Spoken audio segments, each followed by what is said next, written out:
over the last year, global climate change has increasingly become part of mainstream media coverage, most recently with the release of the newest reports from the United Nations-sponsored Intergovernmental Panel on Climate Change, or IPCC. And we're joined this evening by someone who knows the IPCC well, one of the lead authors from the report that was issued 5 years ago by the IPCC, Dr. Michael Mann, Associate Professor of Meteorology and Director of the Earth Systems Science Center at Penn State. Welcome to Weather World. Good to have you. John. And Michael, let's start a little bit, talk about your personal research, which is focused on reconstructing past climates, particularly in the last, say, 1,000 years or so. How do you do that, and why is it so important? Well, it's important for a number of reasons, but perhaps most important is we need to try to determine the context of recent warming. Is the warming of the past few decades unusual, or is it just part of the natural variability of the climate? Reconstructing past climate can help us answer that question. And, of course, average temperatures, the climate has changed in the past long before humans were part of the picture. What is it about your data, the data that you've gathered, that suggests to you that there's now some human influence in terms of global climate change? Well, what we did was to take a global data set of what we call climate proxies, tree rings, corals, ice cores, natural archives from our environment that can tell us about past climate, and to use that to reconstruct temperature changes of the past 1,000 years. And what we found, in fact, was that the most recent warming did appear to be unusual in at least a 1,000-year period. Since our original work, there are now more than a dozen different studies using different methods and different data that have all actually come to basically the same conclusion. Okay. So now if folks were to search the web for your name in terms of climate research, they would undoubtedly run across the hockey stick, and I've seen a hockey stick sitting behind your desk in your office. Can you convey to us the significance of the hockey stick graph? Sure. Well, it's a term that describes the fact that there was this overall cooling of the climate from the period we sometimes call the medieval warm period, 1,000 years ago, into the so-called Little Ice Age of the 18th, 19th century. And then since that time, there has, of course, been a significant warming of the globe. So if you look at that long-term picture, it looks a little bit like a hockey stick, and that's where it derived the name from.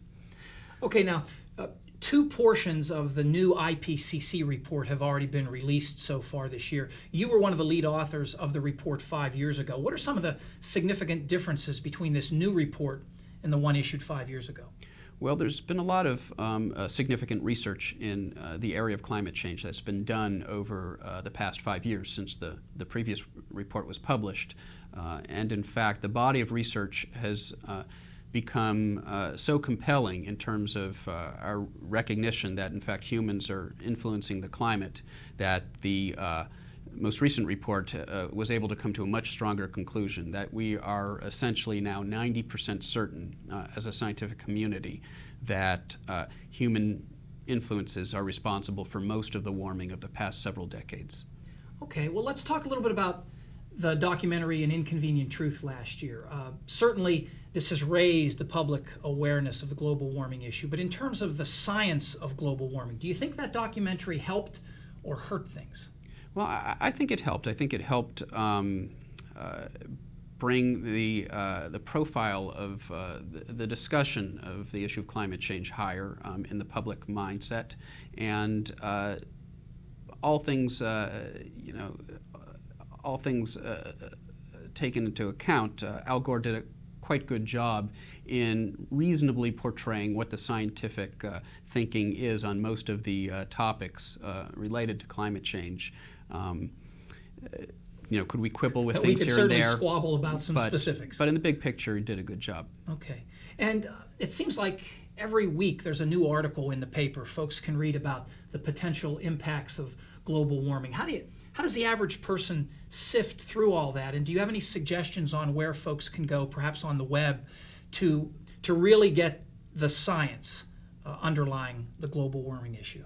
Sure. Well, assessments like the Intergovernmental Panel on Climate Change are perhaps most useful for really determining where the scientific thinking is on the issue of climate change, because they are not looking at any one particular study, but the body of research that's been done over, say, a 5-year period. Nonetheless, every week or two, another significant study appears in Nature Science. Many of my colleagues and I are often asked by the media to comment on these studies, and what a number of us have chosen to do is to take this information and put it into a website we call realclimate.org, which is our attempt to convey the current thinking about various topics of research and climate change to the broader public, people who are interested in learning more about it. And I'd encourage people who are interested in the science to take a look at this website.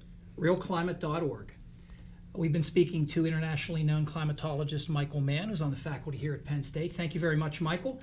And we'll be back with a look at the short-term recap of the forecast with Zach Byko next.